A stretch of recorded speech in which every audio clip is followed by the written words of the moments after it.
Hey there, it's Kimberly Lucht, and today I want to talk to you about how to get rid of perfectionism. Let me tell you, when I was a kid, I would work tirelessly on school projects or essays or anything else that I had to turn in, and if it wasn't perfect, I wasn't going to turn it in. So I'd stay up late with my poor mom and be like, no, this bead has to go here, or like, that's not glued properly, or no, this doesn't feel right, it doesn't look right, there's something off, and it just was never good enough for little Kimberly. When I was in college, I realized that if I wanted to do all of the things that I wanted to do and get things done, I needed to let go of perfectionism. And so yes, my essays might have had some more grammatical errors, but at the end of the day, I was able to do so much more with my time instead of obsessing over every little mistake or quote unquote error that my work had. And so if you've ever been plagued by perfectionism in your life, claiming that I'm a perfectionist, it's a good thing, and you realize maybe now that, I don't know, done might be better than perfect, here are a few key things to remember. Number one, nobody cares as much as you do. Everybody else is thinking about their own thing, their own mistakes, their own projects, and your punctuation errors are really just not even on their radar. No one really cares. What a relief! No one's really looking at things as carefully as we are because it's simply not something that applies to them.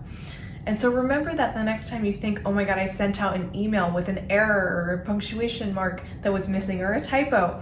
It's okay because most people probably didn't even notice. The second thing I want you to remember is that you'll actually be able to do so much more in your life if you send the email before proofreading it 10 times. If you pitch a dream client without wondering like, oh my God, is this perfect? There's so many more things that you'll be able to do, see, be, and so much more money that you'll be able to bring into your business if you're not obsessing over if something is perfect or not.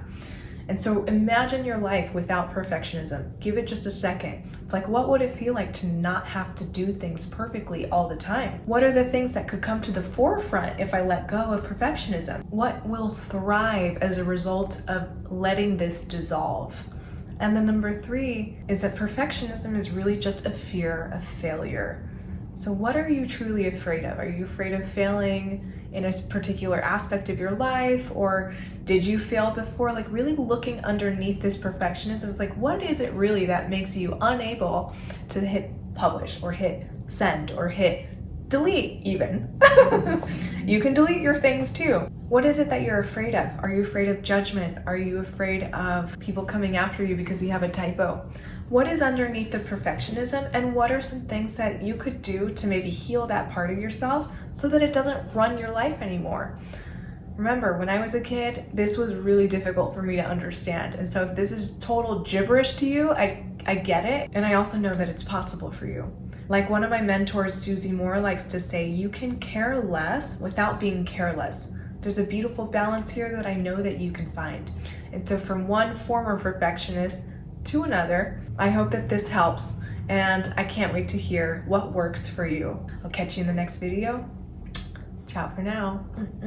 Yeah. I have no idea what I'm going to talk about. When I was a kid, that's so ironic. When I was a kid, the irony.